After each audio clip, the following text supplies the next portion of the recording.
Ukrainians around the world are marking 90 years since the Holodomor famine, which was engineered by the Soviet regime and killed millions of people. Now, the province of Ontario has announced mandatory education about the two-year campaign and its impact on the Ukrainian community in Canada and around the world. Mark Schweck is the chair of the Ukrainian-Canadian Congress's Stand with Ukraine Committee, and he joins us live in studio now with his thoughts. Mark, thank you for making time for us. We appreciate this.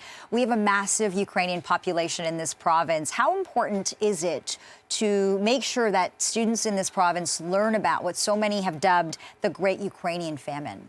Sure, it's absolutely important because first, it's in part of world history, it's a massive, massive genocide. It's a massive famine. It's a massive impact on demographics even today. So is it important? Yes, it is. Is it important to the Ukrainian community? Absolutely. It changed the demographic of Ukraine for years to come. Ukraine lost millions of people in the 1930s, and it weakened them going into World War II, and they weren't able to put up a resistance at that time.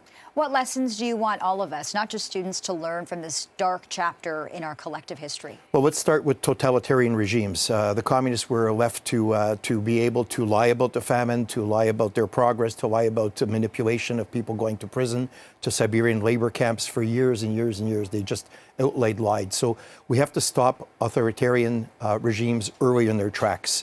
Had there been no Holodomor, there might not have been a Holocaust in World War II, because Hitler may have looked at Stalin and said, wow, they stopped him. I don't have the latitude to go forward. So we got to learn from history, never to be repeated again. I'm sure it means a lot for people to see our education minister making this announcement today. And in making that announcement, he also said that the province is investing $400,000 in the Canada-Ukraine Foundation.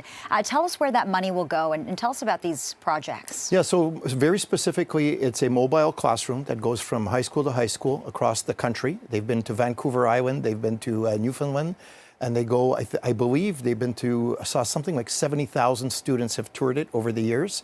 So they have a mobile classroom, they have screens, modern technology. You go into the bus, you sit down for a classroom lecture, you get to have interactive, all kinds of presentations, and then the next class comes in. So it's really an effective, cost-effective way of providing education about something that's very important in world history. It sure is. Just before we got chatting on camera, I asked you how your day was, and you said you were speaking with a Holodomor survivor. So I want to ask you how they're feeling about this announcement and the significance of it. Well, I'll mention him by name, Mykola Letishko, one of the very last survivors left in Toronto.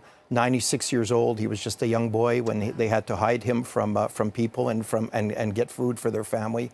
And I was talking about his recollection. He said, 90 years later, I still recall my mother hiding me and trying to protect me. And for them, this announcement is huge. It provides, I guess, a validation of their life, a validation of all the work and all the lectures he's done personally across the country. And it's important for us to be able to honor those people that survived and honor the memory of those who perished. Yeah, and it's important for us to talk about how horrific this was, because it was a horrific man-made famine that killed millions of Ukrainians. Today, so many Ukrainians are under attack. Ukraine is under attack. Does that make this Memorial Day that much more painful for you? Absolutely. So the territory that they're fighting on right now is exactly where the Holodomor took place. Russia annihilated millions of Ukrainians, gave their homes to Russians, and they moved into the territory, took over their homes and villages, took over the factory jobs they had, and went into those locations. And that set the precedent for demography for today to have the war. And now Russia's trying to annihilate completely, not just win a war, but annihilate the Ukrainian nation once again. We have to stand up to those bullies and take care of Putin and his cronies once and for all. It's so important for us to talk about this. So I want to thank you, Mark Schweck, the chair of the Ukrainian-Canadian Congress's Stand with Ukraine Committee. Thank you for making time for this. Thank you for calling me.